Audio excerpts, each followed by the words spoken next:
ശ്രദ്ധിച്ചോളാം. ശ്രദ്ധിച്ചേ. അപ്പോ 5 വർഷം ഈ ദൈവത്തെ കാണാൻ പോയ രമണി 6-ാം വർഷം പോകാൻ പറ്റുന്നില്ല. ചിക്കൻകുനിയ ഡെങ്കിപ്പനി പിടിച്ച് കിടപ്പിലായപ്പോ ദൈവമാണല്ലോ.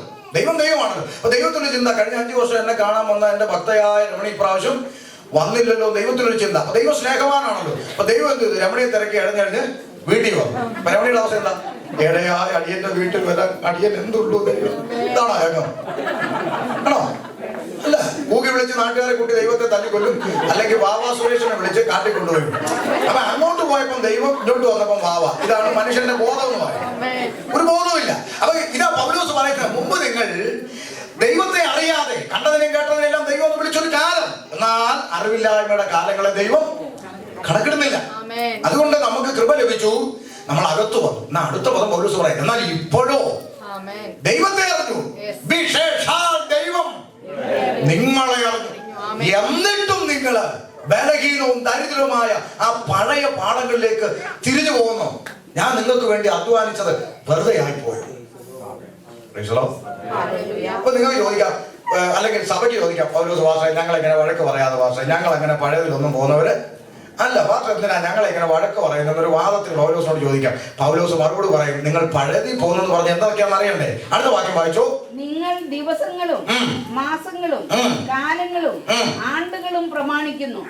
ഞാൻ നിങ്ങൾക്ക് വേണ്ടി അധ്വാനിച്ചത് വെറുതെയായി എന്ന് ഞാൻ ഭയപ്പെടുന്നു. അപ്പൊ അകത്തു വന്നിട്ട് ഇവരെന്ത് വിട്ടിട്ടില്ല? ദിവസങ്ങളും മാസങ്ങളും കാലങ്ങളും പ്രമാണിക്കുന്ന പരിപാടി അകത്ത് വന്നിട്ട് ഇവരെന്ത് ചെയ്തിട്ടില്ല? കൈയൊന്നും പൊക്കരുത്. ഇന്നും അനേക ദൈവസഭകളിൽ വേദനയോട് പറയേണ്ടി വരിക. എനിക്ക് സഭാചാർജ് എടുത്തിട്ടില്ലാത്തതുകൊണ്ട് ക്ഷണിക്കപ്പെടുന്ന സഭായോഗങ്ങളിൽ പോകുന്ന ആളാണ് ഞാൻ.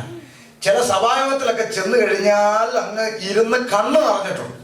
എന്റെ കാരണം എന്ന് പറഞ്ഞാൽ, ഈ സഭായോഗത്തിനകത്തു പോലും സകല ചടങ്ങുകൾക്ക് സമയമുണ്ട്. സമയമില്ലാത്തത് ദൈവം പ്രസംഗിക്കും. ചില സഭായോഗത്തിൽ ചെന്ന് കഴിഞ്ഞാൽ കാണാം, ഉപദേശി ബർത്ത്ഡേ എഴുന്നേറ്റാട്ട്, വെഡിങ് ആനിവേഴ്സറിക്കാർ എഴുന്നേറ്റാട്ട്, കുഞ്ഞമ്മയുടെ 70 എഴുന്നേറ്റാട്ട്. ഇതെല്ലാം എന്ത് എവിടെ കയറി കിടക്കുക? വിശുദ്ധ സഭായോഗത്തിൽ കയറി കിടക്കുക. അപ്പൊ നിങ്ങളൊരു വാദത്തിന് ചോദിക്കാം, പക്ഷേ ദൈവം 1 വർഷം കുഞ്ഞിനെ നടത്തിയതിന് ദൈവത്തിന് നന്ദി കൊടുക്കണ്ടായോ? പിന്നെ കൊടുക്കണ്ടായോ? നിങ്ങളുടെ ദൈവദാസനെ നിങ്ങളുടെ വീട്ടിൽ വിളിച്ച് കുഞ്ഞിന്റെ തലയിൽ കൈവച്ച് അനുഗ്രഹിച്ച് പ്രാർത്ഥിച്ച് ദൈവത്തിന് മഹത്വം കൊടുക്കണം. നിർബന്ധമാണെങ്കിൽ ഒരു പീസ് കേക്ക് മുറിച്ച് ഭാഷ ഉണ്ടാക്കി വെച്ച് കൊടുത്തോ. പക്ഷെ ഇതൊന്നും എവിടെ കൊണ്ട് കേറ്റരുത്? സഭായോഗത്തിൽ ഇതൊന്നും കൊണ്ട് കേറ്റരുത്. നിങ്ങൾ കൂടി വരുമ്പോൾ ഓരോരുത്തരുടെ ബർത്ത്ഡേ ഉണ്ട്, ഓരോരുത്തരുടെ ഷഷ്ടിപൂർത്തി ഉണ്ട്, അങ്ങനൊന്നും പുസ്തകത്തിലില്ല. ദൈവസഭ കൂടി വരുമ്പോൾ ഇത്തരത്തിലുള്ള ഒന്നും ദൈവസഭയ്ക്കകത്ത് കയറ്റാൻ പാടില്ല. എടുത്തു പറയുന്നു യിരെമ്യാവ് 10:2, നിങ്ങൾ ജാതികളുടെ വഴി പഠിക്കരുത്. Praise the Lord. എന്താ സ്വതന്ത്രമൊക്കെ പോയേ? ഇതൊന്നും ദൈവസഭയ്ക്ക് യോഗ്യമല്ല. ജാതിയുടെ വഴി പഠിക്കരുത് എന്ന് പറയുമ്പോഴല്ല ഞാൻ ഓർക്കുന്ന സംഭവം, ഈ സമുദായക്കാരുടെ കത്തോലിക്കരുടെ ഏരിയയിൽ നാട്ടിൽ എന്നെ കൺവെൻഷൻ പ്രസംഗിക്കാൻ വിളിക്കാറുണ്ട്. അപ്പം ഞാൻ ചെല്ലുമ്പോൾ ഈ സംഘാടകരോട് ചോദിക്കും, ഈ കേൾക്കുന്ന ആൾക്കാർ ഏത് കമ്മ്യൂണിറ്റിയാണെന്ന് ചോദിക്കും. കാരണം അവർക്ക് പ്രയോജനപ്പെടുന്നത് പറയണമല്ലോ. അപ്പൊ അതിനുവേണ്ടിയായി ചോദിക്കുന്നത്.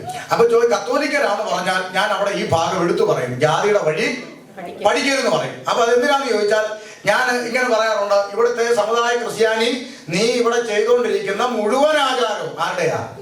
ഇവിടുത്തെ ഹിന്ദുവിന്റെയാ. പിന്നെ അവൻ കയറി അടിക്കാതിരിക്കാൻ നീ പേരെന്ത് ചെയ്തു? അങ്ങ് മാറ്റി ചെയ്യുന്നു എന്നുള്ളതെന്ന് പറയും. അപ്പൊ ചില പാരമ്പര്യ അച്ഛന്മാർ കണ്ണുരുട്ടും, ഇവൻ ആരോടാ എന്ന് പറഞ്ഞ് കണ്ണുരുട്ടും. ഞാൻ പറയും, നീ കണ്ണൊന്നും ഉരുട്ടി കാണിക്കണ്ട, ഞാൻ കാര്യം പറഞ്ഞു തരാന്ന് പറയും. എന്നിട്ട് ഇങ്ങനെ പറയാറുണ്ട് ഞാൻ, അമ്പലക്കാരന് പൂജാരി, പള്ളിക്ക് പുരോഹിതൻ. ഓക്കെ, നീ കമ്പയർ ചെയ്തോണം. ശ്രീകോവിൽ സക്കറാരി, പൂണുനൂല് വെന്തിങ്ങ, 2 നൂലാണ്. രുദ്രാക്ഷം കൊന്ത, 2 മണിയാണ്. മുറ ജപം ജപമാല, പെരപോസ്താലി വീട് വെഞ്ചരിപ്പ്, മന്ത്രപടി അംശപടി, ശബരിമല പരുമല, അയ്യപ്പോ മുത്തപ്പോ. മാരിയമ്മ ചോറ്റാനിക്കര അമ്മ, മേരിയമ്മ വല്ലാർപാടത്തമ്മ, ദേവന്മാര് പുണ്യാളന്മാര്, വിഗ്രഹ എഴുന്നള്ളിപ്പ് റാസ, പറ എഴുന്നള്ളിച്ച് അമ്പെഴുന്നള്ളിക്ക്, ചാത്തനൂട്ട് ശ്രാദ്ധമുണ്ട്, കുഞ്ഞയ്യപ്പൻ ഉണ്ണീശോ, ഓണം ക്രിസ്മസ്, മഹാബലി സാന്താക്ലോസ് 2 വർഷത്തിലാണ്. അപ്പൊ കുഞ്ഞയ്യപ്പൻ ഉണ്ണീശോ, മുത്തുക്കുട, ചണ്ടമേള, കുടമാറ്റം, കറുപ്പ് കാവി, നാടകം, ബാലെ, പോരാത്തന്നെ ഇപ്പൊ റിമി ടോമിയുടെ ഗാനമേളയും പള്ളിക്കാതെ. അപ്പൊ ഇത് യോഗ്യമല്ല. ലോകം ദൈവസഭയ്ക്കകത്ത് കയറുന്നു. അപ്പൊ ഇത് ജാതി, ഇത് സമുദായക്കാരുടെ കാര്യം പറഞ്ഞപ്പോ പെന്തിക്കോസുകാരുടെ ചിരിയുണ്ടോ? ഇച്ചിരി മായരുത്. ഇതേ ചോദ്യമാണ് ഞാൻ ആദ്യം ചോദിച്ചത്. ജാതിയുടെ വഴി നമുക്കുണ്ടോ? പാടില്ല. ദിവസങ്ങളും മാസങ്ങളും കാലങ്ങളും ആണ്ടുകളും പ്രമാണിക്കുന്നു. ഇന്ന് ദൈവസഭയ്ക്ക് അകത്ത് വന്നിട്ടും ശതാബ്ദി, നവതി, സിൽവർ ജൂബിലി, നേതാക്കന്മാര് ബോധമില്ലാതെ എന്തെല്ലാം കാണിച്ചു കൂട്ടുന്നറിയാമോ? ശതാബ്ദി എന്നും പറഞ്ഞ് ഗുണപ്പെടാത്ത രാഷ്ട്രീയക്കാരന്മാരെ എല്ലാം പിടിച്ച് യാഗം കഴിച്ച് നിയമം ചെയ്ത് എന്റെ വിശുദ്ധന്മാരെ എന്റെ അടുക്കൽ കൂട്ടുമെന്ന് എഴുതിയിരിക്കുമ്പോൾ സകല അശുദ്ധിക്കും അക്രമത്തിനും കള്ളപ്പണത്തിനും കൊഴല് കേസിനും എല്ലാം പേര് കേട്ട് ചീഞ്ഞളിഞ്ഞ സിനിമാ നടന്മാരെ രാഷ്ട്രീയക്കാരന്മാരെയും പിടിച്ച് യാഗം കഴിച്ച് നിയമം ചെയ്ത് വിശുദ്ധന്മാരുടെ ഉൾപ്പിറ്റെ കയറ്റിയിരുത്തി കെട്ടിപ്പിടിച്ച് പൊന്നാട അണിയിക്കുന്ന ശതാബ്ദി. ദിവസങ്ങളും മാസങ്ങളും കാലങ്ങളും ആണ്ടുകളും പ്രമാണിക്കുന്നു. ഞാൻ നിങ്ങൾക്ക് വേണ്ടി അധ്വാനം. അതിലും ദയനീയമായ ഒത്തിരി അനുഭവങ്ങളുണ്ട്. ഒരിക്കൽ ഞാനൊരു വിശ്വാസിയുടെ വീട്ടിൽ യാദൃശ്യമായി ചെല്ലുമ്പോൾ വീടിന്റെ സൈഡൊക്കെ പണിക്കാരെ ഇടിക്കുകയാണ്. ഞാൻ ചോദിച്ചു, എന്നാച്ചാ കാശൊക്കെ ആക്കും വീടൊക്കെ പൊളിച്ചു കളയുവാണോ എന്ന് ചോദിച്ചു. പുള്ളി ഉടനെ തിരിഞ്ഞിട്ട് ഗൗരവമായിട്ട് അതല്ല പാസ്റ്ററെ, അനർത്ഥം ഒഴിഞ്ഞൊരു നേരമില്ല. ഞാൻ പറഞ്ഞു, അതുകൊണ്ട് പൊളിച്ചു കളയുവാണോ വീട്? അതല്ല വിഷയം, അതല്ല. അപ്പൊ ഞാൻ പഠിക്കാം. പിന്നെന്തോ വിഷയം? വീട്ടിന്റെ കന്നിമൂലയിൽ കക്കൂസിരിക്കേണ്ടടുത്ത് അടുക്കളയാണ്. അതാ വർഷത്തിന്റെ കാരണം. അടുക്കള ഇരിക്കേണ്ടടുത്ത് കക്കൂസ്. അപ്പൊ അനർത്ഥം മാറാൻ എന്ത് ചെയ്യാൻ പോവാ? കക്കൂസ് ഇരിക്കുന്നത് പൊളിച്ച് അടുക്കളയാക്കിയിട്ട് അടുക്കള ഇരിക്കുന്നത് പൊളിച്ച് കക്കൂസ്. എവന്റെ പേരെന്തോ? എന്തോ കോസ്, എന്തോ കോസ്. ഇവനൊരു കോസുമല്ല. ക്രൈസ്തലോ ആരും ഉണ്ടാത്ത പൊളിച്ചോലും എന്റെ ഇരിപ്പുണ്ടോ? ക്രൈസ്തലോ. ഇതൊക്കെ ജാതിയുടെ വഴിയാണ്. അകത്ത് വന്നിട്ട് ഇത് വിടാതെ മറ്റൊരു അനുഭവം. ഒരു വീട്ടിൽ ചെന്ന് കയറി അവിടുത്തെ അമ്മ, അയ്യോ പാർശ്വ എത്ര നാളായി കണ്ടിട്ട് ഇരുന്നാട്ട് ചേട്ടന്തിയ അമ്മ കടയിലോട്ട് പോയി, ഇപ്പൊ വരും. ഒടുങ്ങി എന്തുകൊണ്ട് വിശേഷം? സന്തോഷം. ഞങ്ങളെ കാണുന്നുണ്ട് അമേരിക്കയിലൊക്കെ പോയത്. പിന്നെ സഭയിൽ 21 പാസ്റ്ററെ. ആണോ? ഞാൻ 21 ഇരുന്നു. അങ്ങ് ഇരിക്കട്ടെന്ന് വിചാരിച്ചു. കൃപ കിട്ടി. ഞാൻ എന്നാ കൃപ? എല്ലാം എന്നെ കാണിക്കും. അങ്ങനെ തന്നെത്താൻ പറയുന്ന ചില ടീമുകളുണ്ട്. നമ്മളെ കണ്ട ഉടനെ പറഞ്ഞാൽ വലിയ എന്നെ എല്ലാം കാണിക്കും പാസ്റ്റർ, എനിക്ക് ഭയങ്കര ദർശനമോ, ഇങ്ങനെ തന്നെ പറയുന്ന ടീമുകൾ ഉണ്ട്. അടുത്ത എവിടെയെങ്കിലും ഒരു കത്തിക്കുത്ത് കൊലപാതകം പിടിച്ച് പറയും, മോഷണം, ബലാത്സംഗം, പീഡനം, സ്ഫോടനം എന്തെങ്കിലും നടന്നാൽ പെണ്ണുമ്പിള്ള ചാടി വന്നിട്ട് പറയും, കഴിഞ്ഞ ആഴ്ച എന്നെ കാണിച്ചു ചാടി. എല്ലാം ചത്ത് കഴിഞ്ഞാൽ കാണിക്കുന്നത്. ഇതിന് മുമ്പേ ഇത് പറഞ്ഞ ചരിത്രമില്ല. സംഭവിച്ചു കഴിയുമ്പോൾ എല്ലാം എന്നെ കാണിച്ചിട്ടാണ്. അപ്പൊ എല്ലാം കാണിക്കും. ഇങ്ങനെ തന്നെത്താൻ പറയുന്ന ടീമുകളുണ്ട്. അപ്പൊ ഇവരിങ്ങനെ പറഞ്ഞു, ഞാൻ പറയാം ദർശനമൊക്കെ കിട്ടിയല്ലേ, ആണ് പ്രശ്നങ്ങളൊക്കെ ഇങ്ങനെ പറഞ്ഞുകൊണ്ടിരിക്കുക. ഈ അടുത്ത വീട്ടിലെ പെൺകൊച്ചൊരു കുടവും കൊണ്ട് ഇങ്ങോട്ട് വരിക. ഉടനെ ഈ അമ്മയ്ക്ക്, എടി പെണ്ണെ നിന്നോട് പലതവണ പറഞ്ഞിട്ടില്ലേ ഇവിടെ ഈ സന്ധ്യക്ക് വെള്ളം കോരാൻ പറ്റും? ഞാൻ പറഞ്ഞു, ആ വാക്യം എവിടെ അമ്മ ഒന്ന് കാണിച്ചു തരാം. അപ്പോഴാ ഞാൻ ഇരിക്കുന്നത്. അപ്പൊ പിന്നെ പാത്ര എന്ന് പറഞ്ഞു വലിയ കൃപയാ. സന്ധ്യക്ക് വെള്ളം കോരി ആകാശം ഇടിഞ്ഞു വീഴുവോ? ഇതുപോലെ അകത്ത് വന്നിട്ട് കറണ്ട് വന്നു, സത്യം. പല്ലി ചലച്ചു, സത്യം. പിന്നെ ചില ടീമുകൾ ചോദിക്കുന്നേക്കാം, പാസ്റ്ററെ നമ്മള് പെന്തക്കോസ് എന്ന് പറഞ്ഞാലും ഈ പെങ്കൊച്ചിന്റെ എളിയിൽ ഒരു കറുത്ത ചരടെങ്കിലും വേണ്ടായോ എന്ന് ചോദിക്കും. ആ ടീമും ഉണ്ടാകത്ത്. അതിന് അമ്മമ്മ കറുത്ത പെങ്കൊച്ചല്ലയോ, അര കാണത്തില്ലെന്ന്. ഇവിടുത്തെ പെന്തക്കോസുകാരികളെല്ലാം അരയില്ലാതല്ലേ. ചുമ്മാ ഓരോ പൊട്ടത്തരം പറയും. എന്താ വേണ്ടാത്ത വേണമെങ്കിൽ ഇങ്ങനെ ജാതികളുടെ പല ആചാരങ്ങളും ദൈവസഭയ്ക്കകത്ത് കയറുന്ന പൗലോസ് വേദനയോട് ചോദിക്കുകയാണ്, നിങ്ങൾ ഇപ്പോഴും ദിവസങ്ങളും മാസങ്ങളും, ചില പുള്ളികളെ കാണാം ഒരു വർഷത്തിൽ എത്ര ദിവസം ഉണ്ടെന്ന് നമ്മൾ സാധാരണ പറയുക 365 കാല് പോട്ടെ 365 ദിവസം ഉണ്ടെന്ന് എടുക്കാം. 364 ദിവസവും ഇവൻ ഒരുത്തനോടും സുവിശേഷം പറയണ്ട. ഡിസംബർ 25 ആകുമ്പോൾ വേഷം കെട്ടി ഇറങ്ങണം. അങ്ങനെ ഒരു 364 ദിവസം നിനക്ക് തന്നില്ലേ, സുവിശേഷം പറയണ്ട. ക്രിസ്മസിന്റെ പേര് വേഷം കെട്ടി ഇറങ്ങണം. എന്നിട്ട് സമുദായക്കാരെ കാണുമ്പോൾ പറയും, നിങ്ങൾ ക്രിസ്മസ് ഒക്കെ ആഘോഷിക്കൂലേ? സൂര്യദേവന്റെ ജന്മദിനമോ? അതൊക്കെ പൈശാചികമോ? ആണോ? അപ്പൊ സമുദായക്കാർ ചെയ്താൽ പൈശാചികമാണ്. ഇത് നമ്മുടെ പള്ളിക്കകത്ത് ബലൂണും വീർപ്പിച്ച് തോരണവും കെട്ടിയിട്ട് നമ്മൾ ക്രിസ്മസിന്റെ അന്ന് ഒരു പ്ലം കേക്ക് മേടിച്ച് വീട്ടിൽ ഇരുന്ന് മുറിച്ച് അങ്ങോട്ടും ഇങ്ങോട്ടും മണ്ണാക്കി വെച്ച് കൊടുക്കും. നമുക്കത് വിശുദ്ധമാണ്. ധാരമുണ്ടാത്ത കേക്ക് തിന്ന ഐറ്റങ്ങളൊക്കെ സ്വോത്രം പറയാൻ പറ്റുമോ? അപ്പൊ ശ്രദ്ധിച്ചേ, അറിവില്ലായ്മയാണെങ്കിൽ നമ്മൾ മാറ്റണം. ഇപ്പൊ പ്ലം കേക്ക് തിന്നാതെ ജീവിക്കണം പെന്തിക്കോസുകാരൻ ആ ഷമീർ വാസനോ? നാളെ തിന്നണോ? ഇന്ന് തിന്നണം. പോയി മേടിച്ചു തിന്നോ. ഇത് ഇന്ന ആചാരത്തിന്റെ പേരിൽ തിന്നരുത്. അത് എടുത്തു പറയുന്ന പുതിയ നിയമത്തിൽ അങ്ങാടിയിൽ ചെല്ലുമ്പോൾ ലഭിക്കുന്നതെന്തും ഒന്നും അന്വേഷിക്കാതെ തിന്നു. ഇപ്പൊ നിങ്ങൾ മാർക്കറ്റിൽ പോകുന്ന വഴി വശം ബർഗർ കിങ്ങിലോട്ട് കയറി അയാളോട് രക്ഷിക്കപ്പെട്ടാണോ എന്ന് ചോദിച്ചിട്ടല്ലോ കഴിക്കുന്നത്. അങ്ങാടിയിൽ ചെല്ലുമ്പോൾ ലഭിക്കുന്നതെന്തും സ്വതന്ത്രത്തോടെ എന്ത് ചെയ്യുക, കഴിക്കുക. എന്നാൽ അവിടെ തന്നെ പൗലോസ് എടുത്തു പറയുന്നു, എന്നാൽ ഒരുത്തൻ ഇത് ഇന്ന വിഷയത്തിന്റെ പേരിലെന്ന് പറഞ്ഞുകൊണ്ട് വന്നാൽ പറഞ്ഞവൻ നിമിത്തവും മനസാക്ഷി നിമിത്തവും തിന്നരുത്. അല്ലാതെ ഇതൊന്നും ചന്ദ്രനെ പോയി ജീവിക്കണമെന്നുള്ള പഠിത്തമൊന്നുമല്ല. അപ്പൊ ദൈവമക്കൾക്ക് ജാതികളുടെ ആചാരത്തിൽ പങ്കുകൊള്ളാൻ പ്രമാണമില്ല. ദിവസങ്ങളും മാസങ്ങളും കാലങ്ങളും ആണ്ടുകളും പ്രമാണിക്കുന്നു. ഞാൻ നിങ്ങൾക്ക് വേണ്ടി അധ്വാനിച്ചത് വെറുതെയായോ? പാസ്റ്റർ പറഞ്ഞു വന്നത് ശബത്തിനെ കുറിച്ചാ. പക്ഷെ ഈ വായിച്ച ഭാഗത്തിൽ ശബത്തില്ല. ഉണ്ടല്ലോ. എവിടെ? കൊലോസ്യർ 2:16 വായിക്കും. കൊലോസ്യ ലേഖനം 2:16 പുറകെ വായിച്ചോ. അല്ലല്ലോ. അതുകൊണ്ട് ഭക്ഷണപാനങ്ങൾ സംബന്ധിച്ചോ പെരുന്നാൾ വാവ് ശബ്ബത്ത് എന്നീ കാര്യത്തിലോ ആരും നിങ്ങളെ വിധിക്കരുത്. എന്താ കാരണം? ഇവ വരുവാനിരുന്നവരുടെ നിഴലത്രേ. ഇവ വരുവാനിരുന്നവയുടെ അപ്പൊ നിഴലായിരുന്നതും നീങ്ങിപ്പോയതിലും ശബത്ത് കിടക്കുന്നു. പുതിയ നിയമസഭയിൽ ഏത് ദിവസം ആരാധിച്ചാലും ദൈവത്തിന് എന്തില്ല? പിണക്കമില്ല, പരാതിയില്ല. ഉണ്ടോ? അപ്പൊ നിങ്ങൾ ചോദിക്കും, അങ്ങനെയാണെങ്കിൽ നമ്മളെന്തിനാ ഞായറാഴ്ച ആരാധിക്കുന്നതെന്ന്. രണ്ടുണ്ട് കാര്യം. ഒന്ന്, പൊതു അവധി ആയതുകൊണ്ട്. ഞായറാഴ്ച പൊതു ഉണ്ടല്ലോ. അപ്പൊ നിങ്ങളുടെ ജോർജ് ഭാഷ പറയാം, ഇനി മുതൽ ഞായറാഴ്ച ആരാധന ബുധനാഴ്ച ആക്കാൻ പോവാം. കണ്ണറിയ എത്ര പേര് വരുമോ? ഇവിടെ വെള്ളിയാഴ്ച വെച്ചിട്ട് വാസും ഭാര്യയും മാത്രമേ ഉള്ളൂ ഞങ്ങളുടെ നാട്ടിൽ ചർച്ചകൾ.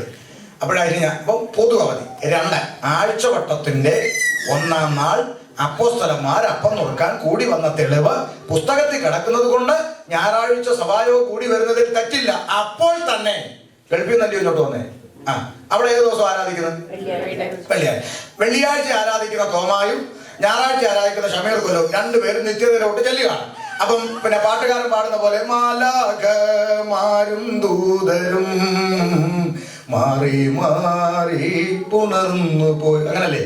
ആ പാട്ടിൽ തെറ്റൊന്നുമില്ല. കാരണം ലാസർ മരിച്ചപ്പോൾ ദൂതന്മാർ ഇറങ്ങി വന്ന് കൊണ്ടുപോയെന്ന് എഴുത്തുണ്ട്. അതുകൊണ്ട് തെറ്റൊന്നുമില്ല. അപ്പൊ ദൂതസംഘം എങ്ങനെ സ്വീകരിക്കുമ്പോൾ ഷമീർ കൊല്ലം, പിന്നെ കേട്ടിട്ടുണ്ട് കേരള എവിടുന്ന തോമാച്ചൻ, എവിടാ കുവൈറ്റ്, ഇറങ്ങണ വഴി, നീ വെള്ളിയാഴ്ച എന്നോട് ആരാധിച്ചു എന്ന് ദൂതം പറയുമോ? അങ്ങനെ വല്ലതും പറയുമോ? ഇങ്ങനൊന്നും പറയുന്നില്ല. അപ്പം പുതിയ നിയമസഭയിൽ ഒരു ദിവസത്തിനും പ്രത്യേകതയോ പ്രാധാന്യമില്ല. ഏത് ദിവസം ആരാധിച്ചാലും പിണക്കവും ഇല്ല. അപ്പൊ നിങ്ങൾ ചോദിക്കും, അങ്ങനെയാണ് ശനിയാഴ്ച ആരാധിക്കുന്നതിൽ തെറ്റില്ലല്ലോ വാസ? ഒരു തെറ്റുമില്ല. ശനിയാഴ്ച ആരാധിക്കുന്നത് തെറ്റില്ലേ? ഒരു തെറ്റുമില്ല. പിന്നെ തെറ്റോ? ശനിയാഴ്ചയെ ആരാധിക്കാമെന്ന് പറഞ്ഞ ടീമുകൾ ഇറങ്ങിയിട്ടുണ്ട്. അവരെ സൂക്ഷിച്ചു ഉണ്ടെന്നില്ല. ഇപ്പൊ ശനിയാഴ്ച ആരാധിച്ചു പോയി എന്ന് പറഞ്ഞ് അത് വിഷയമൊന്നുമല്ല. പക്ഷെ ശനിയാഴ്ചയെ ആരാധിക്കാവൂ, ശബത്തെ ആചരിക്കാന്നൊക്കെ പറയുന്ന ടീം നമ്മുടെ നാട്ടിലും ഉണ്ടായിരുന്നു. അപ്പൊ ശബത്ത് ആചരിക്കുന്ന കുറ്റമാണോ? അല്ല. യഹൂദനുള്ള ബന്ധത്തിൽ അത് നിർബന്ധമായിരുന്നു. അവർ ഇന്നും ശബത്തുകളെ അനുഷ്ഠിക്കുന്നവരുണ്ട് യഹൂദന്മാരുടെ ഇടയിൽ. അത് തെറ്റൊന്നുമല്ല. പക്ഷേ ശബത്ത് അനുഷ്ഠിക്കുന്നവൻ ശബത്തിന്റെ സകല നിയമവും അനുസരിച്ചിരിക്കണം. യാതൊരു അവർക്ക് ആഴ്ച ഓരോ ആട്ടുംകുട്ടിയും കൂടെ കൊണ്ടുപോകണം. ഒരിക്കലും ആട്ടിറച്ചി മേടിക്കാൻ നിവർത്തിയില്ല. അപ്പോഴാണ് ആഴ്ച ഓരോ ആടും കൊണ്ടുപോകുന്നത്. ഇതൊന്നും പ്രായോഗികമായ കാര്യമല്ല. അതുകൊണ്ട് പുതിയ നിയമസഭയിൽ ഒരു ദിവസത്തിനും പ്രത്യേകതയോ പ്രാധാന്യമോ പെരുന്നാളോ. ചില ചോദ്യത്തില് നിങ്ങൾക്ക് പെന്തിക്കോസുകാർക്ക് പെരുന്നാളൊന്നുമില്ലേ? നമ്മൾ പറയുന്നത് നമുക്ക് അങ്ങനെ പെരുന്നാളോ, ഞങ്ങൾക്ക് യൂദാസിലേക്കാണ് ഓർമ്മ പെരുന്നാള്, വല്യപ്പന്റെ പെരുന്നാള്, ഇങ്ങനെയൊക്കെ പല പെരുന്നാളുണ്ടോ. നമ്മൾ പറയും ക്രിസ്തു അകത്തുള്ളവരെന്നും പെരുന്നാളാണ്. പെരുന്നാള്, വാവ്, ശബത്ത്, ഇതൊക്കെ ആരിതും പറഞ്ഞ് നിങ്ങളെ വിധിക്കാൻ വരണ്ട. അത് വരുവാനും നിഴലായിരുന്നു എന്ന് പറഞ്ഞ ആ ഭാഗം വിടുന്നു. അപ്പൊ ഒന്ന്, ഒത്തിരി പറയാൻ സമയമില്ല. പഴയ നിയമത്തിൽ നിന്നും പുതിയ നിയമസഭയുള്ള ബന്ധത്തിൽ ഒഴിവാക്കപ്പെട്ടതിൽ ഒന്ന് ദിവസങ്ങളുടെ പ്രത്യേകത. 2, പഴയ നിയമത്തിൽ യഹൂദന് നിർബന്ധ നിയമം പരിച്ഛേദന. യഹൂദനായവൻ 8-ാം നാളിൽ എന്ത് ചെയ്യണം? പരിച്ഛേദന നിർബന്ധ നിയമം. 8-ാം നാളിൽ പരിച്ഛേദന. എന്നാൽ പുതിയ നിയമസഭയുള്ള ബന്ധത്തിൽ അപ്പോസ്തലപ്രവൃത്തി 15 പഠിക്കുമ്പോൾ പരിച്ഛേദനയെ കുറിച്ച് വാദമുണ്ടായി. യെരൂശലേമിൽ വരുന്നു. അപ്പോസ്തലന്മാർ ദൈവത്തിങ്കൽ നിന്ന് ആലോചന പ്രാപിച്ച് അവരോട് പറയുന്നു, ജാതികളിൽ നിന്ന് വിശ്വാസത്തിലേക്ക് വന്നവരുടെ മേൽ അമിത ഭാരം ചുമത്തേണ്ട, ഹൃദയ പരിച്ഛേദന മതി എന്ന തീരുമാനം അപ്പോസ്തലപ്രവൃത്തി 15 പരിശുദ്ധാത്മാവിൽ പാസ്സാക്കുകയാണ്. അവൻ അപ്പോൾ തന്നെ ഒന്ന് ചേർത്ത് പറയാം. അപ്പോൾ തന്നെ പുതിയ നിയമസഭയിൽ ഒരാള് പരിച്ഛേദന ഏറ്റുപോയാൽ അതൊരു കുറ്റം അല്ല. അതിന് തെളിവുണ്ടോ? ഉണ്ട്. 16-ാം അധ്യായത്തിൽ പൗലോസ് തിമോത്തിയോസിനെ തന്റെ ശിഷ്യനായി വേലയ്ക്ക് വിളിക്കുമ്പോൾ തിമോത്തിയോസിന്റെ അപ്പൻ യവനൻ ജാതീയനായതുകൊണ്ട് യഹൂദന്മാർ അതിന് കലക്കം ഉണ്ടാക്കുമോ എന്ന് ഭയന്ന് അവനെ പരിച്ഛേദന കഴിപ്പിച്ചു. അപ്പൊ പരിച്ഛേദന ഒരുത്തൻ ഏറ്റുപോയാൽ അതൊരു കുറ്റമല്ല, പക്ഷെ അത് എന്തല്ല? ഉപദേശം അല്ല. മനസ്സിലാവുന്നുണ്ടെന്ന് വിശ്വസിക്കുന്നു. മനസ്സിലാകാത്ത നോട്ട് ചെയ്ത് വെക്കുക, യോഗം തീരുമ്പോൾ ചോദിക്കുക. അപ്പൊ ശ്രദ്ധിക്കുക, പുതിയ നിയമസഭയിൽ പരിച്ഛേദന ഏറ്റുപോയാൽ അതൊരു കുറ്റമൊന്നും അല്ല. അങ്ങനെ കുറ്റമാണെങ്കിൽ നിങ്ങൾ ആദ്യം എന്നെ എടുത്ത് വെളിയിൽ കളയണം. ഞാൻ ഇട്ടെന്നാൽ പരിച്ഛേദന ഏറ്റയാളല്ലേ. അപ്പൊ ശ്രദ്ധിക്കണം, പുതിയ നിയമസഭയിൽ ഒരു ദിവസത്തിനും പ്രത്യേകതയില്ല. പുതിയ നിയമത്തിൽ പരിച്ഛേദന എന്നല്ല, ഉപദേശമല്ല. ഒരാളങ്ങനെ ഏറ്റു കുറ്റമില്ല, പക്ഷെ ഉപദേശമല്ല. അതിന് ഞാൻ ഒന്നുകൂടെ നിങ്ങൾക്ക് ലളിതമാകുന്ന ഭാഷയിൽ ഉദാഹരണം പറയാം. നിങ്ങളുടെ സഭയിൽ ഒരു അച്ചായൻ എഴുന്നേറ്റ് എന്നിട്ട് പറയാണ്, പ്രിയരെ ഞാനൊരു പ്രത്യേക സാക്ഷ്യം പറയാൻ നിൽക്കുകയാണ്. എല്ലാവരും നോക്ക്. എന്താ? ഞാൻ കഴിഞ്ഞ ദിവസങ്ങളിൽ ഇങ്ങനെ പ്രാർത്ഥിച്ചുകൊണ്ടിരുന്നപ്പോൾ എൻ്റെ ഹൃദയത്തിൽ ഒരു ചിന്ത വന്നു. എന്താ? ഇനി എൻ്റെ ജീവിതത്തിൽ മരുന്ന് വേണ്ട. ഒരു പാരസെറ്റമോൾ പോലും കഴിക്കത്തില്ലെന്ന് ഞാൻ തീരുമാനിച്ചു. ഞാൻ ചാവുന്നതിനെ ചത്തോട്ടെ, കർത്താവ് എന്നെ സൗഖ്യമാക്കിയാൽ മതി എന്ന് പുള്ളി സാക്ഷ്യം പറയുകയാണ്. നമുക്ക് ആർക്കും അദ്ദേഹത്തെ കളിയാക്കാനോ വിമർശിക്കാനോ അനുവാദമില്ല. കാരണം അദ്ദേഹം ദൈവത്തിൽ ആശ്രയിച്ച് അങ്ങനെ ഒരു തീരുമാനമെടുത്തെങ്കിൽ നമുക്ക് കളിയാക്കാൻ അനുവാദമില്ല. കാരണം അങ്ങനെ തീരുമാനമെടുത്ത് ആ തീരുമാനത്തിൽ നിലനിന്ന് മഹത്വം പ്രാപിച്ച പിതാക്കന്മാർ പെന്തക്കോസ്ത് ചരിത്രത്തിലുണ്ട്. ആമേൻ. വിശ്വാസത്തിൽ കൃത്യമായി ഒരു പാരസെറ്റമോൾ പോലും അവൻ കഴിക്കാതെ, ഒരു ആയുർവേദ തുമ്പ പോലും എടുത്ത് ആവി പിടിക്കാതെ കർത്താവിൽ ആശ്രയിച്ച് നിത്യത പ്രാപിച്ച പിതാക്കന്മാർ നമുക്കുണ്ട്. ബഹുമാനത്തോടെ അവരെ ഓർത്തുകൊണ്ട് പറയാം, അത് ഒരു കുറ്റമല്ല, കളിയാക്കാൻ നമുക്ക് അനുവാദമില്ല. എന്നാൽ ഈ അച്ചായൻ 3 ആഴ്ച കഴിഞ്ഞപ്പോൾ എഴുന്നേറ്റ് പറയാം, നീയൊക്കെ ഇങ്ങനെ നടക്കുക ആശുപത്രി തോറും മരുന്ന് മേടിക്കാൻ, നിന്നെയൊക്കെ ദൈവം വലിച്ചു കയറി നരകത്തിൽ കളയുമെന്ന് പറഞ്ഞാൽ അച്ചായനെ വണ്ടി വിളിച്ച് നേരെ ആശുപത്രി കൊണ്ടുപോയി നല്ല ചികിത്സ കൊടുക്കേണ്ട സമയമായെന്നർത്ഥം. കാരണം അദ്ദേഹത്തിന്റെ വ്യക്തി ജീവിതത്തിൽ അദ്ദേഹം ദൈവമായിട്ടെടുത്ത തീരുമാനമാണ്, എന്റെ ജീവിതത്തിൽ മരുന്ന് വേണ്ട, ഫൈൻ. എന്നാൽ അത് ഉപദേശമാക്കി ജനത്തെ പഠിപ്പിച്ചാൽ അത് ഉപദേശമല്ല. ആമേൻ. ഷുഗർ വന്ന് പഴുത്തിരിക്കുന്ന കുഞ്ഞമ്മനോട് മരുന്ന് മേടിക്കാന്ന് പറഞ്ഞാൽ കാല് മുറിച്ചു കളയേണ്ടി വരും. അപ്പൊ അത് ഉപദേശമല്ല. രോഗിക്ക് വൈദ്യനെ കൊണ്ട് ആവശ്യമുണ്ട് എന്ന് തന്നെയാണ് എടുത്തത്. അതുകൊണ്ട് കർത്താവ് ഒരു ദിവസം പിതാവും പുത്രനും കൂടെ കിടന്ന് നല്ല ഉറക്കം, ആ ഉറങ്ങിയ സമയം നോക്കി ഇവിടെ പൊട്ടിമുളച്ച് വന്നൊന്നുമല്ല. ആശുപത്രിയും വൈദ്യ കാര്യങ്ങളും ഒക്കെ അതെല്ലാം ദൈവം പ്രകൃതിയും ചില നിയമങ്ങൾ അനുവദിച്ചു വെച്ചിട്ടുണ്ട്. അങ്ങനെ തന്നെ വന്ന പ്രകൃതിയും. ഇനി ചിലർക്ക് രോഗം വരുന്നതിന് ചില കാരണങ്ങളുണ്ട്, അതോടെ പറയാം. ഈ ചില രോഗം വന്നാൽ ശാപമാണ്, ശാപത്തിനൊന്നുമല്ല. രോഗം വരുന്നതിന് വിവിധ കാരണങ്ങളുണ്ട്. ഒന്ന്, ദൈവനാമം മഹത്വപ്പെടാൻ ഒരുത്തുന്ന രോഗം വരാം. ഒരു രോഗം വരാം, ആ രോഗസൗഖ്യ നിമിത്തം ദൈവനാമം എന്ത് ചെയ്യാം? എന്റെ സഹോദരിക്ക് കിഡ്നി സംബന്ധമായ രോഗം വന്നു. അതിനുവേണ്ടി നിലവിളിച്ച് പ്രാർത്ഥിച്ച് ഓപ്പറേഷൻ ചെയ്യാൻ വേണ്ടി ഡൽഹിക്ക് പോയ ഞാൻ അവിടെ വെച്ച് സുവിശേഷം കേട്ടു. അവൾ ആ രോഗക്കിടക്കയിൽ അല്ലായിരുന്നെങ്കിൽ സുവിശേഷം പറഞ്ഞുകൊണ്ട് ഏതെങ്കിലും ഒരു ഉപദേശം എൻ്റെ അടുത്ത് വന്നാൽ അവന്റെ ചെവിക്കലിന് ആദ്യം തടി ഞാൻ കൊടുക്കുമായിരുന്നു. അപ്പൊ അവളുടെ ആ ഒരു അവസ്ഥയിൽ ആയതുകൊണ്ടാണ് ഇങ്ങനെ പറയുന്ന കേൾക്കാൻ ഞാൻ ഇരുന്നത്. അങ്ങനെ ഞാൻ ഇരുന്നുകൊണ്ടാണ് ഞാൻ ഇവിടെ നിൽക്കുന്നത്. അപ്പൊ ദൈവനാമം മഹത്വപ്പെടാൻ അവള് സൗഖ്യമായി. ദൈവനാമം മഹത്വപ്പെടാൻ രോഗം വരാം. 2, അകൃത്യ നിമിത്തം എന്ത് ചെയ്യാം? രോഗം വരാം. അകൃത്യ നിമിത്തം രോഗം വരാം, പാപ നിമിത്തം രോഗം വരാം. അകൃത്യ നിമിത്തം വന്നാൽ അതിൽ ഒറ്റ സ്പെഷ്യലിസ്റ്റിനെ തിരക്കി പോകണ്ട, ആ സൂത്രം ഏറ്റു പറഞ്ഞ് ഉപേക്ഷിച്ചാണ്. വേറെ കാര്യമില്ല. 3, ഇരട്ടി അനുഗ്രഹത്തിനായിട്ട് വരാം. യോബിന്റെ മേൽ സംഭവിച്ച പോലെ. ആമേൻ. സംഭവിക്കാം. എല്ലാവരും നിന്നിച്ച് വട്ടപൂജ്യത്തിലെത്തിയിട്ട് ഒന്നേന്ന് ദൈവം മാനിക്കും. ആമേൻ. അടുത്തത്, പ്രകൃതി നിയമങ്ങളെ തെറ്റിക്കുമ്പോൾ രോഗം വരാം. അതിന് പ്രകൃതി തന്നെ മരുന്നും വെച്ചിട്ടുണ്ട്. ഉദാഹരണം, ഷുഗർ ഉള്ളവൻ എന്ത് കഴിക്കരുത്? പ്രകൃതി നിയമം അത് അല്ലേ? ഈ ഗ്യാസ് ട്രബിൾ ഉള്ളവൻ കിഴങ്ങ് വർഗ്ഗം എന്ത് ചെയ്യരുത്? കഴിക്കുക. പ്രകൃതി നിയമമാണ്. ഞാൻ വിശ്വാസിയാന്ന് പറഞ്ഞിട്ട് കിഴങ്ങെല്ലാം മാറ്റി തന്നിട്ട് എന്നോട് എന്തിനാ ഇങ്ങനെ ചെയ്തതെന്ന് ചോദിച്ചാൽ കർത്താവ് പറയും, പോയി 2 രൂപ ജെറൂസലേം മേടിച്ച് കഴിക്കണമെന്ന് പറയും. ഗ്യാസ് കാണണോ കർത്താവിന്റെ പണി? ആഴ്ച പോയി കിഴങ്ങ് മേടിച്ച് വെച്ച് കൂടെ എന്ന് പറഞ്ഞിട്ട് കാര്യമില്ല. നമ്മള് ക്രമീകരിക്കേണ്ട കാര്യമുണ്ട്. ചില പറയും പുതുമഴ നനഞ്ഞാൽ പനി പിടിക്കുമെന്ന് പറയും. അത് ശ്രദ്ധിക്കണം, പുതുമഴ നനയരുത്. അത് പ്രകൃതിയിൽ വെച്ചിരിക്കുന്ന സിസ്റ്റമാണ്. അപ്പൊ ഇങ്ങനെ പല കാര്യങ്ങളും നമ്മൾ പഠിക്കണം. അല്ല ചുമ്മാ ഒരു എന്തെങ്കിലും അസുഖം വന്നെന്ന് പറഞ്ഞെല്ലാം ശാപം അല്ലെ ഇങ്ങനെ കുറെ കാര്യങ്ങൾ പറഞ്ഞുകൊണ്ടൊക്കെ നടക്കട്ടെ, എല്ലാം പിടിക്കുക. അപ്പോ അവൻ പുതിയ നിയമസഭയുള്ള ബന്ധത്തിൽ 1 എന്താ ദിവസങ്ങളുടെ പ്രത്യേകം, 2 പരിച്ഛേദന. അത് നിർബന്ധ നിയമമല്ല, ഉപദേശം അല്ല. ഒരാളങ്ങനെ ഏറ്റ പ്രശ്നമില്ല, അത് ഉപദേശമല്ല എന്ന് അർത്ഥം. ഇന്നും അങ്ങനെ മരുന്ന് കഴിക്കാത്ത ആൾക്കാരൊക്കെ ഉണ്ടെന്ന് പറയുന്നുണ്ട്, നല്ലത്. പക്ഷെ ഭൂരിഭാഗവും കുറെ അഭിനയമുണ്ട്. എന്ന് പറഞ്ഞാൽ ചില പുള്ളികൾ പറയും, ഞാനൊരു പാരസെറ്റമോൾ പോലും കഴിച്ചിട്ടില്ല എന്നൊക്കെ പറയും. എന്നിട്ട് പറയും, നമുക്ക് ചിന്തയ്ക്ക് ആധാരമായ ഒരു വാക്യം വായിക്കണം. ബൈബിൾ അങ്ങോട്ട് പറയും. എന്നിട്ട് സോഡാ കുപ്പിയുടെ കണ്ണാടി എടുത്ത് പാരസെറ്റമോൾ പോലും കഴിച്ചിട്ടില്ല, പക്ഷെ ബൈബിൾ വായിക്കണം, സോഡാ കുപ്പി കണ്ണാടി വേണം. ഈ കണ്ണാടി സ്വർഗം മേളിൽ നിന്നിട്ട് കൊടുത്താണോ? കണ്ണിന് മനുഷ്യൻ കണ്ടുപിടിച്ച മരുന്നാ അത്. അല്ലേ അല്ലേ മനുഷ്യൻ അവന്റെ ജ്ഞാനത്തിൽ കണ്ടുപിടിച്ചാണ്. അതെടുത്ത് സോഡാക്കുപ്പി എടുത്ത് കണ്ണാടി വെച്ചിട്ടാ പറയുന്നത്, ഞാൻ പാരസെറ്റമോൾ പോലും കഴിക്കത്തില്ല. അങ്ങനെ ദൈവത്തിൽ വിശ്വാസമുള്ള ഒരു വ്യക്തിയാണെങ്കിൽ കണ്ണാടി ഊരി കളഞ്ഞേച്ച് ഈ ബൈബിൾ വായിക്കാൻ എന്റെ ദൈവം എനിക്ക് കൃപ തരുമെന്ന് പറയണം. അങ്ങനെ പറഞ്ഞ പിതാക്കന്മാരുണ്ട്, അവരെ ബഹുമാനിച്ചുകൊണ്ടാ പറയുന്നത്. അല്ലാതെ ഈ തട്ടിപ്പ് പരിപാടി അവിടെ കൊട്ടാരക്കര ഒരുത്തനുണ്ട്, വരുന്നവരെല്ലാം കണ്ണാടി ഊരി കളയും. പാവപ്പെട്ടവർ പോയി അടുത്ത ആഴ്ച വേറെ കണ്ണാടി മേടിച്ചുകൊണ്ടാ പള്ളി ആരാധനയ്ക്ക് വേണ്ടി, കാരണം വായിക്കണ്ടേ പുസ്തകം. എന്നിട്ട് ഇവൻ കണ്ണാടി വെച്ചോണ്ടാ പ്രസംഗിക്കുന്നത്, അതാ എന്നെക്കാൾ വലിയ.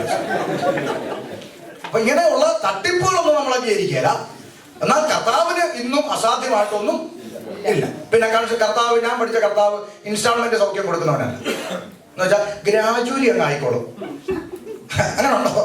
യേശുവിന്റെ ഇടയ്ക്ക് വന്നവർക്ക് യേശു ഇൻസ്റ്റാൾമെന്റ് ആയിട്ട് അടുത്ത മാസം കുറച്ചാവും. പിന്നെ അങ്ങനൊന്നും ഇല്ല. കർത്താവ് സൗഖ്യം കൊടുത്ത പൂർണ്ണ സൗഖ്യ. ഇവരൊക്കെ ഇൻസ്റ്റാൾമെന്റാ. സൗഖ്യമായി നമുക്ക് വിശ്വസിച്ചോ, ഇനി ഗ്രാജുവലി ഒക്കെ നടന്നുള്ളൂ എന്ന് പറയുന്നത്. അങ്ങനെയുള്ള പരിപാടിയൊന്നുമില്ല. ഇപ്പൊ ചിലർ വേണം വാദത്തിലൊരു വാക്യം കൊണ്ടുവരും. എനിക്കറിയാം, കർത്താവ് ഒരു കുരുടന് കാഴ്ച കൊടുത്തപ്പോൾ നീ എന്ത് കാണുന്നു ചോദിച്ചപ്പം അവൻ മുകളിലേക്ക് നോക്കി, മനുഷ്യരെ കാണുന്നു, അവർ മരങ്ങളെ പോലെ അത്ര കാണുന്നു. പിന്നെ ഒന്നുകൂടെ കൈവച്ചപ്പോഴല്ലേ സൗഖ്യമായിരുന്നു. അത് ഗ്രാജുവലി അല്ല, അതിനകത്തൊരു മർമ്മമുണ്ട്. കർത്താവിന് കഴിവ് കുറഞ്ഞിട്ടാണ് ആദ്യം നടക്കാമെന്ന് നിങ്ങൾ ആരെങ്കിലും വിശ്വസിക്കുന്നു? ഇല്ലല്ലോ. അപ്പൊ അത് എന്തിനാ പുസ്തകത്തിൽ എഴുതി വെച്ച്? അതിനകത്തൊരു മർമ്മമുണ്ട്. ഇന്നത്തെ തട്ടിപ്പുകാരന്മാരെ പൊളിക്കാനുള്ളൊരു മർമ്മം അതിനകത്ത് കിടപ്പുണ്ട്. ഇന്നത്തെ തട്ടിപ്പുകാരന്മാര് പിന്നെ കണ്ണിന്റെ കാഴ്ച കൊടുക്കുന്ന കാണണോ? ബോൺ ബ്ലൈൻഡ്, ജന്മന അന്ധൻ. ജന്മന അന്ധൻ, ശ്രദ്ധിച്ചു കേട്ടോണം, ജന്മന അന്ധൻ. അപ്പം എന്തോ പറഞ്ഞ ബോബി പറഞ്ഞ ബോൺ ബ്ലൈൻഡ്, ജന്മന അന്ധനാന്ന് ഇരിക്കട്ടെ ഒരു വാദത്തിന്. പുള്ളി ഇരിക്കുന്ന കസേരയിലാണെന്നറിയാം, പക്ഷെ ഈ കസേര എന്ന് പറഞ്ഞത് എന്താണെന്ന് പുള്ളി എന്ത് ചെയ്തിട്ടില്ല, കണ്ടിട്ടില്ല. തപ്പി നോക്കിയുള്ള അറിവുണ്ട്, പക്ഷെ ഈ സാധനം എന്താണെന്ന് എന്ത് ചെയ്തിട്ടില്ല, അറിയത്തില്ല. ഭാര്യത്തോട്ട് ഭാര്യയാണെന്നറിയാം, പക്ഷെ ഭാര്യ എങ്ങനെ ഇരിക്കുവാണെന്ന് അറിയത്തില്ല. കറുത്തിരിക്കുവാണോ, വെളുത്തിരി, കണ്ണു തള്ളി, പല്ലുത്തിരി, ഒന്നും അറിയത്തില്ല. തപ്പി നോക്കിയാ ഭാര്യയാണെന്നറിയാം, അറിയാം. അപ്പൊ അതുപോലെ തന്നെ വീട്ടിലുള്ള എല്ലാ ഐറ്റങ്ങളെ അറിയാം, പക്ഷെ ഇത് എങ്ങനാണെന്ന് കണ്ടിട്ടില്ല. Because he is born blind.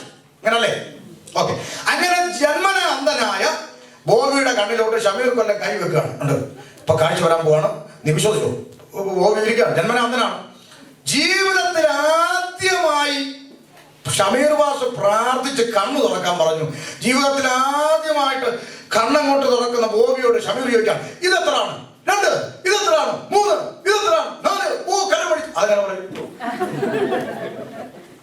ജീവിതത്തിൽ ആദ്യമായി കണ്ണു തുറക്കുന്നവൻ അവന്റെ മുമ്പിൽ ആ സ്പോട്ടിൽ ഇതെത്ര, 2, 3 ഒന്നും പറയത്തില്ല. അവൻ പകയ്ക്കും. ഇതെത്ര? അതെന്തോ? ആദ്യമായി കാണുന്നവന്റെ എക്സ്പ്രഷൻ അതായിരിക്കും. എന്നുവെച്ചാൽ പരസ്പര വിരുദ്ധമായ മറുപടിയെ ബോൺ ബ്ലൈൻഡ് പറയത്തുള്ളൂ. അതിന്റെ തെളിവാണ് യേശുക്രിസ്തു ചോദിക്കുന്നു, നീ എന്ത് കാണുന്നു? അവൻ പറഞ്ഞ മറുപടി, 1, മുകളിലേക്ക് നോക്കി ഞാൻ മനുഷ്യരെ കാണുന്നു. മനുഷ്യൻ മുകളിലാണോ? പറ. അല്ല, അവർ മരങ്ങളെ പോലെ എത്ര കാണുന്നു. ഇവ മരം കണ്ടിട്ടുണ്ടോ? മനുഷ്യൻ മരം പോലെ ഇരിക്കുവാന്ന് ഇവൻ പറയണമെങ്കിൽ ഇവ മുമ്പ് എന്ത് കണ്ടിരിക്കണം? മരം കണ്ടിരിക്കണം. നല്ലൊരു മരത്തെ പോലെ പറയാൻ പറ്റുമോ? ഇവൻ മരം കണ്ടിട്ടുണ്ടോ? ഇല്ല. അപ്പൊ ഇവൻ പറഞ്ഞ മറുപടി പരസ്പര വിരുദ്ധമല്ലേ? Because is born blind. അവൻ ഒറിജിനൽ അന്ധന. ഇത് കൂലിക്ക് ദിവസക്കൂലി കൊടുത്തുകൊണ്ടിട്ടേക്കുന്നവനാ. പിടി കിട്ടുന്നുണ്ടോ? നമ്മൾ ഒറിജിനലിനെ സ്വീകരിക്കണം. കർത്താവിന്റെ കഴിവിനെ നമ്മൾ ഒരിക്കലും കുറച്ചു കാണുന്നില്ല. കർത്താവിന് ഒരു കാര്യവും അസാധ്യമല്ല. അപ്പൊ അതുകൊണ്ട് നമ്മൾ ഈ വ്യാജത്തെ തിരിച്ചറിയാൻ വേണ്ടിയാണ് ഇത് പറയുന്നത്. പിണങ്ങിയത്. സ്തോത്രം. അപ്പൊ ശ്രദ്ധിക്കുക, കണ്ണാടി ഊരി എറിയുന്ന വിദ്വാന്മാരൊക്കെ ഉണ്ട്. വടി ഊരിക്കളഞ്ഞ അവസാനം ഒരു അപ്പച്ചൻ തെറി വിളിച്ചിട്ടാ പോയി വടി തപ്പി നാട്ടി വടി എടുത്ത് ദൂരെ കളഞ്ഞു. ഇങ്ങനത്തെ സ്റ്റേജിൽ നിന്ന് ഇറങ്ങാൻ വയ്യ, വിറച്ച് നിൽക്കുക. അവസാനം ഇങ്ങനെ തെറി വിളിച്ചിട്ടോ എന്റെ വടി കൊണ്ടുപോകണമെന്ന് പറഞ്ഞു വിളിച്ചു. അതുകൊണ്ട് ഇവരൊക്കെ കർത്താവിന്റെ നാമത്തെ വെറുതെ കളിയാക്കി, കർത്താവിന്റെ നാമത്തെ വെറുതെ അങ്ങ് ചെറുതാക്കുന്ന ആൾക്കാരാണ്. ഓക്കെ, എനിവേ പോട്ടെ. അപ്പൊ നമ്മുടെ വിഷയത്തോട്ട് വരാം. അപ്പോൾ പുതിയ നിയമത്തിൽ സംബന്ധിച്ച് അവൻ നീങ്ങിപ്പോയതിൽ 1 ദിവസങ്ങളുടെ പ്രത്യേകത, 2 പരിച്ഛേദന പിടിക്കുകയാണ്. 3 കാര്യങ്ങൾ നമ്മൾ ചിന്തിക്കാനുണ്ട്. 1 നീങ്ങിപ്പോയത്, 2 നിവർത്തിയായത്, 3 ഉറപ്പിക്കപ്പെട്ടത്. ഇത് 2 ഇനിയിപ്പം ഒത്തിരി പറയാൻ സമയമില്ല. കമ്പിവാചകത്തിൽ ഞാൻ എക്സ്പ്രസ് പോലെ പോവാം. കമ്പിവാചകത്തിൽ വിടാം. നിവർത്തിയായത് എന്താ? നിവർത്തിയായത് പഴയ നിയമത്തിൽ മാനവജാതി അവരുടെ പാപം മോചിച്ചു കിട്ടാൻ കാലാകാലങ്ങളിൽ ചെയ്തുകൊണ്ടിരുന്ന സകലവിധമാകുന്ന പൂജകളും വഴിപാടുകളും യാഗങ്ങളും എല്ലാം ക്രൂശ് മരണമെന്ന ഏകയാഗത്താൽ കാൽവരിയിൽ നിവർത്തിയായി. ഇനി ആരും പാപം മോചിച്ചു കിട്ടാൻ വേണ്ടി കാളയും പോത്തിനൊന്നും എന്ത് ചെയ്യണ്ട, അറക്കണ്ട. തെളിവ് എബ്രായ ലേഖനം 10:11 വായിക്കാം. എബ്രായ ലേഖനം 10:11 വായിച്ചാട്ടെ വേഗത്തിൽ. എബ്രായർ 10:11. പുരോഹിതന്മാരെ കുറിച്ച് പറയുകയാണ് പൗലോസ്. ഏതൊരു പുരോഹിതനും ദിവസേന ശുശ്രൂഷിച്ചും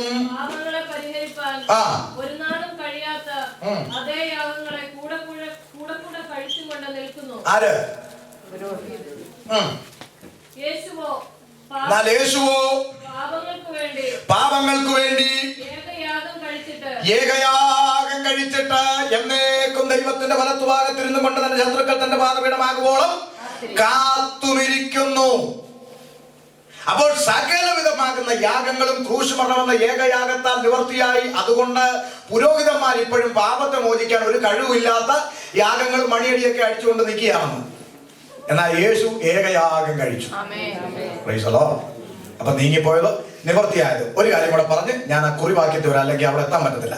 ആമേൻ. ഉറപ്പിക്കപ്പെട്ടതുണ്ടെന്ന് പറഞ്ഞു. 2 കാര്യം പറയാം. 1, എന്താ ഉറപ്പിക്കപ്പെട്ടത്? പഴയ നിയമത്തിൽ ശ്രദ്ധിച്ചു കേട്ടോണം. പഴയ നിയമത്തിൽ സ്ത്രീയും പുരുഷനും അവിഹിത ബന്ധം പുലർത്തിയാൽ മാത്രമേ, അഥവാ അവര് സാക്ഷ്യം മൊഴി സഹിതം ബോധ്യപ്പെട്ടെങ്കിൽ മാത്രമേ വ്യഭിചാരം എന്ന കുറ്റം അവരിൽ കണക്കെടുത്തുള്ളൂ. അങ്ങനെ ഒരു ഭാഷ ഞാൻ ഈ കൂടെ ചോദിക്കുന്നത്. ഈ പഠിച്ചിട്ടില്ലാത്തതുകൊണ്ട് പഠിച്ചവരോട് ചോദിക്കണം. തെറ്റാണ് അവർ പറയുക, അങ്ങനല്ല. അതുകൊണ്ടാണ് ചോദിക്കുന്നത്. അപ്പൊ ശ്രദ്ധിക്കുക, പഴയ നിയമത്തിൽ സ്ത്രീയും പുരുഷനും അവിഹിത ബന്ധം പുലർത്തി അത് സാക്ഷ്യം മൊഴി സഹിതം ബോധ്യപ്പെട്ട് രംഗത്ത് കൊണ്ടുവന്നു അവരുടെ മേൽ വ്യഭിചാര കുറ്റം വരുത്തുന്നു. എന്നാൽ പുതിയ നിയമം വന്നപ്പോൾ യേശുക്രിസ്തു പറഞ്ഞുവോ, പഴയ നിയമത്തിലെ യഹോവ ഇച്ചിരി ചൂടനാണ്, പുള്ളിക്ക് ദേഷ്യം വന്നാൽ പിന്നെ സംഹരിച്ചു കളയും, ഭയങ്കര ദേഷ്യമാണ്. എന്നാൽ ഞാൻ അങ്ങനല്ല, നിങ്ങളുടെ പൊന്നു കർത്താവല്ലയോ ഞാൻ. നിങ്ങൾ പറയത്തില്ലേ കരുണയുള്ളവനെ മനസ്സിലുള്ള ചക്കര കർത്താവ് എന്നൊക്കെ പറയത്തില്ലേ. അപ്പൊ നിങ്ങളുടെ പൊന്ന് കർത്താവല്ലയോ ഞാനോ നിങ്ങളോട് പറയുന്നു, നിങ്ങൾ ഓടി നടന്ന് കെട്ടിക്കോ പറഞ്ഞു. യേശു അങ്ങനെ പറഞ്ഞു. പകരം കർത്താവ് അതിനെ ഒന്നുകൂടെ ഉറപ്പിച്ചുകൊണ്ട് പറഞ്ഞു, ഞാനോ നിങ്ങളോട് പറയുന്നു, ഹൃദയത്തിൽ മോഹിച്ചുകൊണ്ട് നോക്കിയോ നീ പാപം ചെയ്തു. ഒന്നുകൂടെ ഉറപ്പിക്കുക. പിടി കിട്ടിയോ? ഈ അച്ഛനെ എനിക്ക് കിട്ടിയില്ലല്ലോ, പോയി. ഈ അമ്മാമ്മ എനിക്ക് കിട്ടിയില്ലല്ലോ, പോയച്ചാ.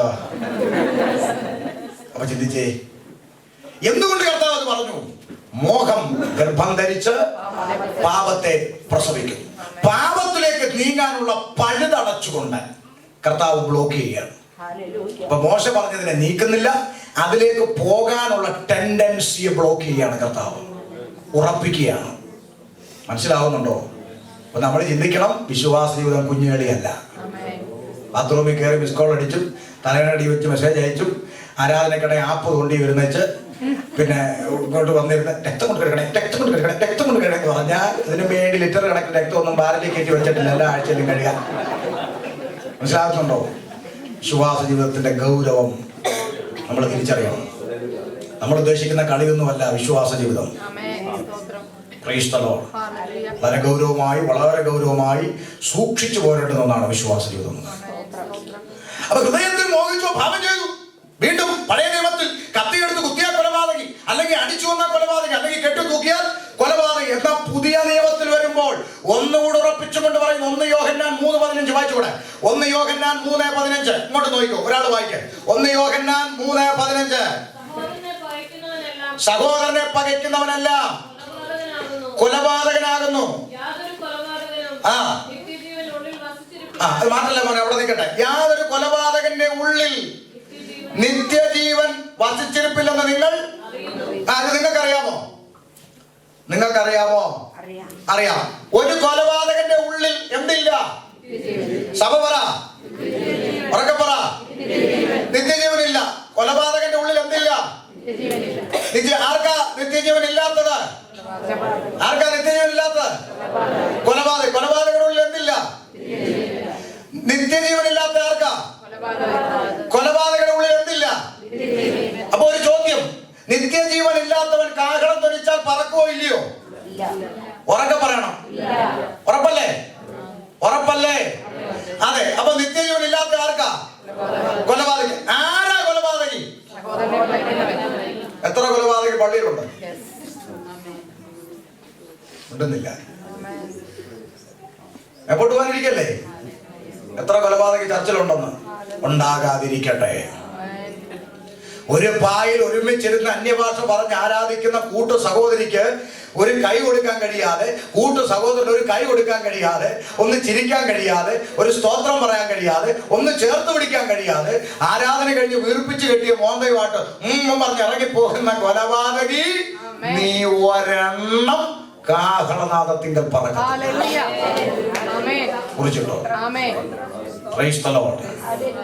എന്ന് പറഞ്ഞാൽ അതിന്റെ അർത്ഥം, കാണുന്ന സഹോദരനെ സ്നേഹിക്കാൻ കഴിയാത്ത നീ കാണാത്ത ദൈവത്തെ. ചിലരങ്ങ് പറയൂ, യേശുപ്പോ എനിക്ക് എന്ത് ഇഷ്ടം എന്നറിയാം, ഐ ലവ് യു. ജീവിതത്തിൽ കണ്ടിട്ടില്ലാത്ത യേശുവിനോട് ഐ ലവ് യു തൊട്ടടുത്തിരിക്കുന്നവനോട് മിണ്ടൂല. ആമേൻ. കൈ കൊടുക്കൂല. എന്താരും മിണ്ടാത്ത? ദൈവസഭയിൽ കൊലപാതകങ്ങൾ ഉണ്ടാകരുത്. പണ്ടൊക്കെ എന്ന് പറഞ്ഞാൽ ഒരു സ്തോത്രം പറയാൻ ഒരു സന്തോഷമാണ്. ഒരു കൈ കൊടുക്കത്തില്ല ഇന്ന്. നിങ്ങൾക്കറിയാമോ ഒരു കൈ കൊടുക്കുന്നതിന് ഈ പുസ്തകത്തിൽ പ്രമാണം ഉണ്ടെന്ന് നിങ്ങൾക്കറിയാമോ?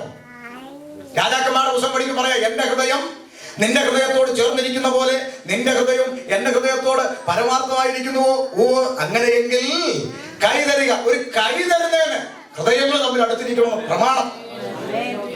ഇന്ന് കൈ തരുന്നത് ഈ ഈ ATM കാർഡ് അറിയാമോ? ഇവിടെ എല്ലാം ഉറപ്പാണ്. അപ്പൊ ഈ കാർഡ് ഇടുന്ന രീതി അങ്ങോട്ടും വളയരുത് ഇങ്ങോട്ടും വളയരുത്. അപ്പൊ മോഡി വന്നതിന് ശേഷം ഞങ്ങൾ വരയ്ക്കാൻ തുടങ്ങി. അപ്പൊ ഇത് അങ്ങോട്ടും വളയരുത് ഇങ്ങോട്ടും വളയരുത്. ഇങ്ങനെ കേട്ടിട്ട് ഇങ്ങനെ എടുക്കണം, എന്നാലേ എന്ത് കിട്ടൂ? സ്വയപ്പം എന്ന് പറയാം, അത് കിട്ടുള്ളൂ. ഇതുപോലെ ഇപ്പൊ ചിലരുടെ സ്വത്രം നമ്മളങ്ങോട്ട്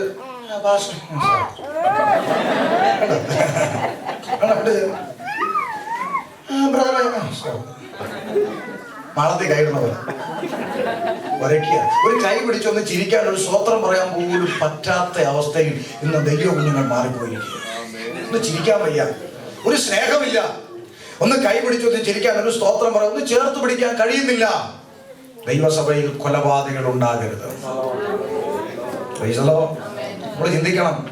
കാണുന്ന തൊട്ടടുത്തിരിക്കുന്ന സഹോദരനെ ഒരു സഹോദരിയെ ഒന്ന് സ്നേഹിക്കാൻ കഴിയാത്ത നമുക്കൊരിക്കലും യേശുവിനോട് ഭയങ്കര സ്നേഹമെന്ന് വലിയ